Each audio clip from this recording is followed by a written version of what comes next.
आज मुझे शस्त्र का त्याग करना पड़ा है, किंतु आगे जीवन में किसी कारणवश अगर मुझे शस्त्र उठाना पड़ा तब उसका त्याग कोई नहीं करवा पाएगा।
दस वर्षों बाद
ये किस प्रकार का व्यवहार है गुरुदेव? कैसी दृढ़ता है ये? महामहिम भीष्म के सामने आकाश मार्ग से आने का साहस कैसे कर सकता है सूत पुत्र?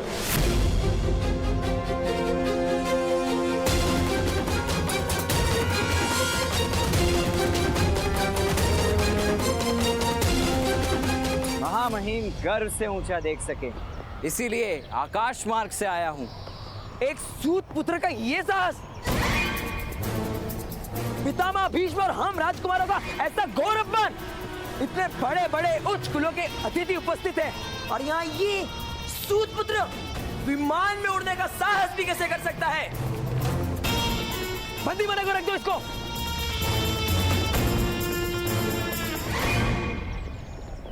राजकुमार, सूतों का क्या कार्य होता है? रथ चलाना, अर्थात वाहन चलाना। हाँ, वाहन ही तो चला सकते हैं, सूत। तो ये क्या है राजकुमार? वायु में गति करने वाला वाहन ही तो है। आपको कोई दिव्य पक्षी तो दिखाई नहीं दे रहा ना?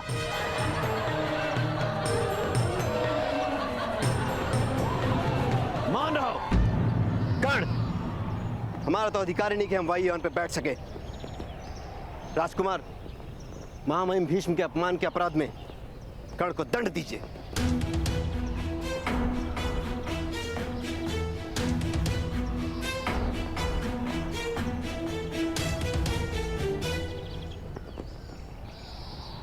कर्ण, वायु वाहन बनाने का ज्ञान तुमने कहां से प्राप्त किया? अगस्त्य संहिता में इसका वर्णन है महामहिम।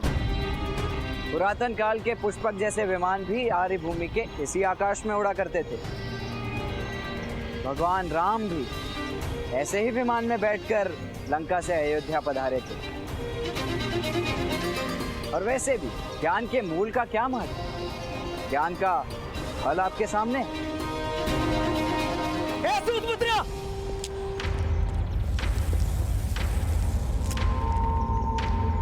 पितामह भीष्म के सामने ऐसी उदंडता से उत्तर देते हो?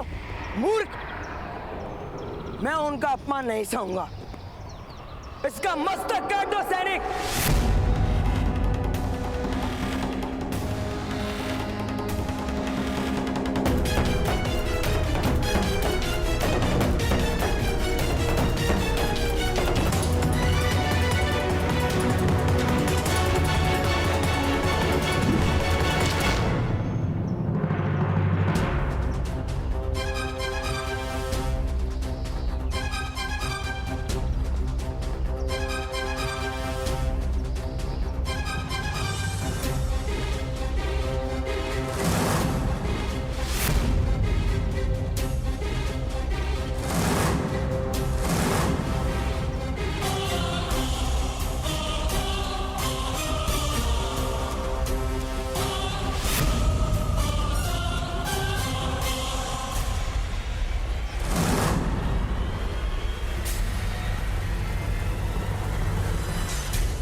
महामहिम, हृदय में करुणा धारण करके न्याय करें।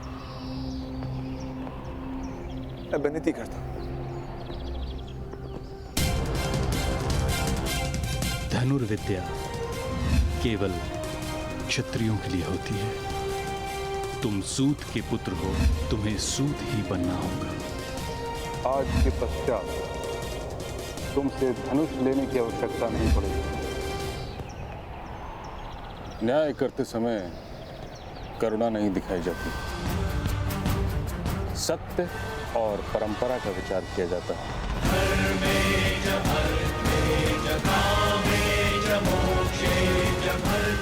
और सत्य यह है कि किसी के अपराध का उसके स्नातक होने से कोई संबंध नहीं। न्याय बाद में भी हो सकता है। दुशासन, तुम अपना स्थान ग्रहण करो।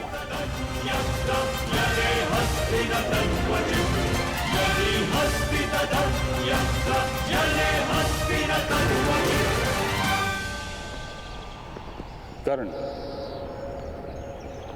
अब तुम अपनी परीक्षा दो। 3 वर्षों से रथ चलाने का अभ्यास कर रहे हो। रथ चला पाते हो या केवल वायु में ही उड़ते रहते हो? मेरा तो जन्म ही आकाश में उड़ने के लिए हुआ है महामहिम। भूमि से बांधने का प्रयास तो आपने किया है। मेरे रथ चलाने की कला का अनुभव तो आपने बहुत वर्ष पूर्व ही कर लिया था। यदि विस्मरण हो गया हो तो परीक्षा दे देता।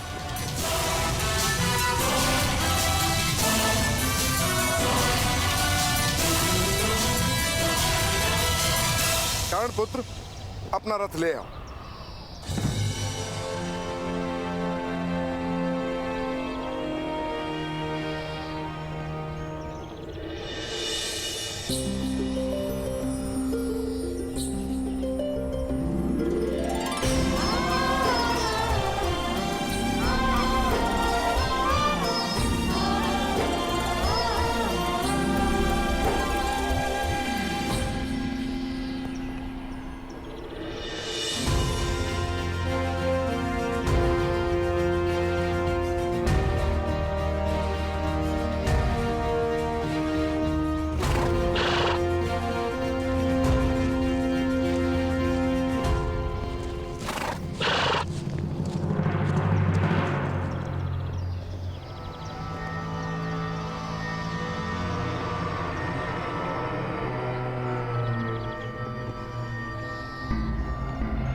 उग्रवाद महोदय, आप सबको इतने घाव किस प्रकार लगे?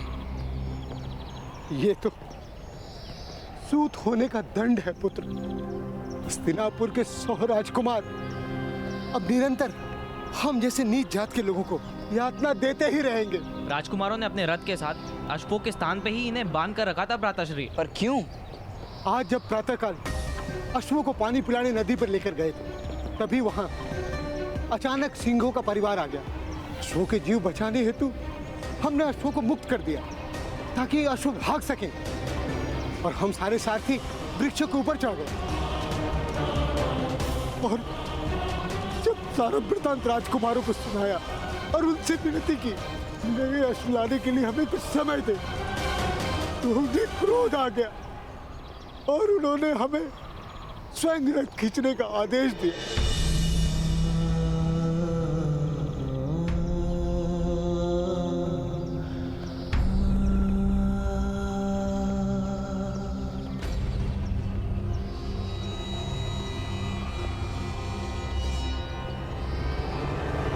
दोष राजकुमारों का नहीं, आपका है।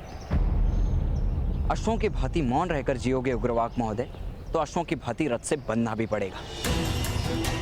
नाम रखा है आपने उग्रवाक, जिसके शब्दों में अग्नि जैसा भयानक ताप हो, उसे उग्रवाक कहते हैं। चिड़ियों से अधिक ध्वनि तो कर नहीं पाते। उग्रवाक। किंतु हम कर भी क्या सकते हैं? घाव सहन करने की शक्ति दी है ना ईश्वर ने। अब अंतर में घाव करने का साहस भी जन्मा लो। कोई क्षत्रिय अन्याय नहीं कर पाएगा।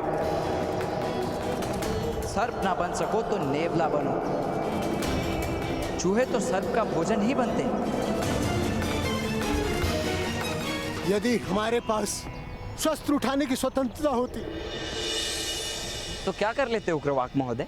शक्ति शस्त्रों में नहीं होती, भुजाओं में होती है।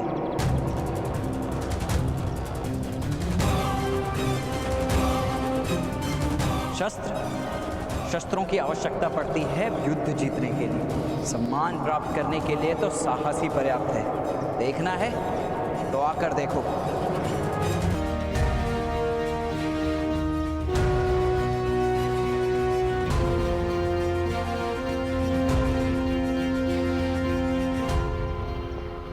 मैं परीक्षा हेतु सज्ज हूं महामहिम।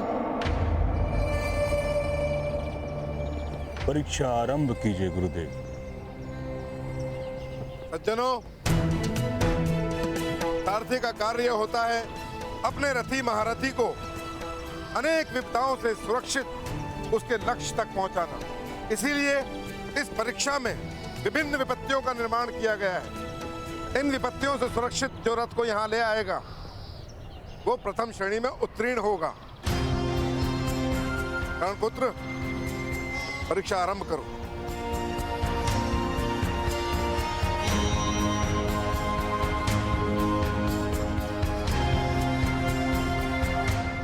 महामहिम, गुरुदेव ने कहा कि सारथी का कर्तव्य होता है कि अपने महारथी को सुरक्षा सहित युद्ध में ले जाए और उसकी सुरक्षा करे। किंतु परीक्षा के समय मेरे रथ में यदि कोई महारथी नहीं होंगे तो कैसे किसी को विश्वास आएगा मेरी कला पर? सद्भाग्य से हस्तिनापुर के महारथी राजकुमार यहाँ उपस्थित हैं। यदि राजकुमार की प्रसन्नता हो तो वो मेरे रथ में बैठकर स्वयं मेरी कला की परीक्षा करे। किंतु पितामह, यह तो असंभव है।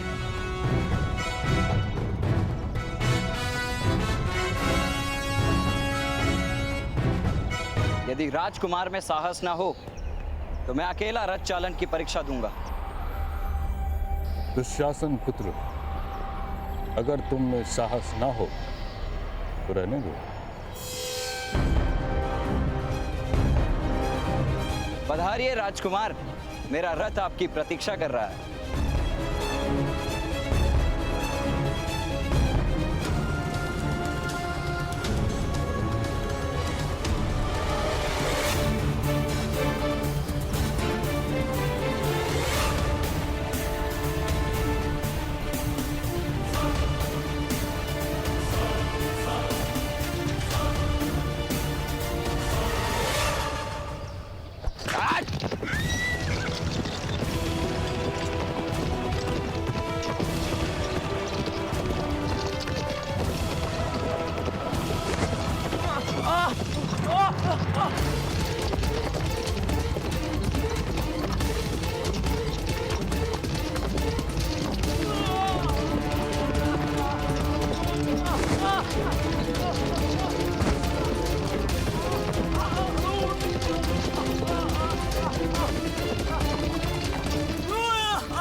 अरे अरे अरे, गिर गए महारथी।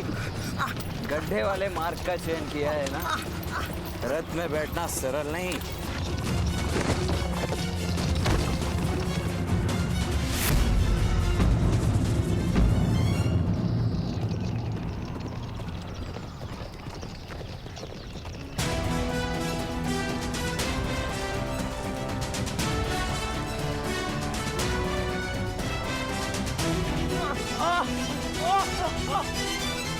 आज मैं आपका सारथी हूँ राजकुमार। आपको रथ में रखना मेरा कर्तव्य है।